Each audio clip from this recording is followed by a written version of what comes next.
Bonsoir, merci d'être avec nous sur Journal de guerre. Au 122e jour de la guerre entre le Hamas et Israël, voici ce qu'il fallait retenir de la journée à 19h30.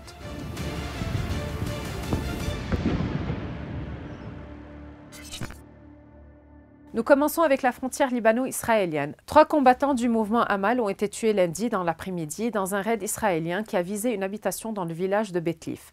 La tension était vive tout au long de la journée dans la bande frontalière sud qui a vibré depuis dimanche soir au rythme des échanges ininterrompus d'artillerie entre le Hezbollah et Israël. La nuit de dimanche à lundi a été particulièrement violente avec des bombardements intenses des deux côtés de la frontière. L'artillerie israélienne a également pris pour cible les environs des villages de Merkaba, Rachai al-Fakhar, Kfar Hamim et Laboune. Un raid israélien a ciblé une maison dans la banlieue de Shhin où un civil a été blessé. Il a été transporté par l'association des scouts du message islamique vers un hôpital de la région.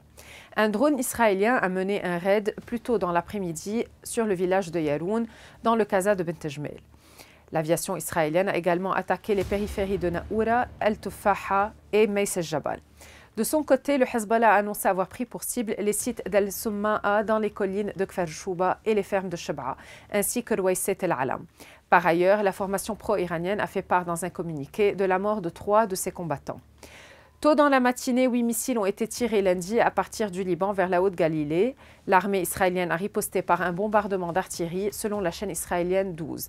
Des obus sont tombés dans la zone boisée située entre Tel Harfa et Shamah.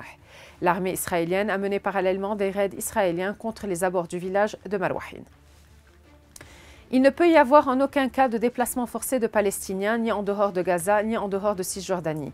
Les violences des colons doivent cesser, a affirmé Stéphane Séjourné, le ministre français des Affaires étrangères, à l'issue d'un entretien à Jérusalem avec le Premier ministre israélien Benjamin Netanyahou. Le chef de la diplomatie française est en tournée au Proche-Orient pour tenter de pousser à une trêve des combats entre Israël et le mouvement palestinien Hamas dans la bande de Gaza. M. Séjourné a également rencontré son homologue israélien Israël Katz et le chef de l'opposition israélienne Yair Lapid. Le bilan humain depuis le début de la guerre à 19h30 heure de Beyrouth. Du côté israélien, 1200 morts sont officiellement recensés par l'État hébreu depuis le début du mois de novembre 2023. Un chiffre qui n'a toujours pas évolué selon les données officielles, malgré des annonces régulières de soldats tués dans les combats. Du côté de Gaza, le ministère de la Santé a recensé 27 478 morts parmi les Palestiniens depuis le 7 octobre. Le Premier ministre israélien Benjamin Netanyahou a affirmé lundi qu'il n'acceptera pas les exigences du mouvement islamiste palestinien Hamas concernant les otages toujours retenus dans la bande de Gaza depuis le 7 octobre. Le Hamas a des exigences que nous n'accepterons pas, a dit M. Netanyahou lors d'une réunion des élus de son parti, ajoutant que les termes d'un éventuel accord doivent être similaires à ceux de l'accord précédent lors d'une trêve en novembre. La République islamique n'hésitera pas à riposter contre toute attaque américaine sur son sol, a déclaré lundi le porte-parole de la diplomatie iranienne après que la Maison-Blanche n'a pas exclu la possibilité de frapper directement l'Iran. Le Premier ministre palestinien Mohamed Shtayyeh a déclaré que la frontière de Rafah est une affaire égypto-palestinienne après avoir affirmé qu'Israël essaye de déplacer le point de passage de Rafah vers un autre endroit lors d'une réunion du gouvernement à Ramallah.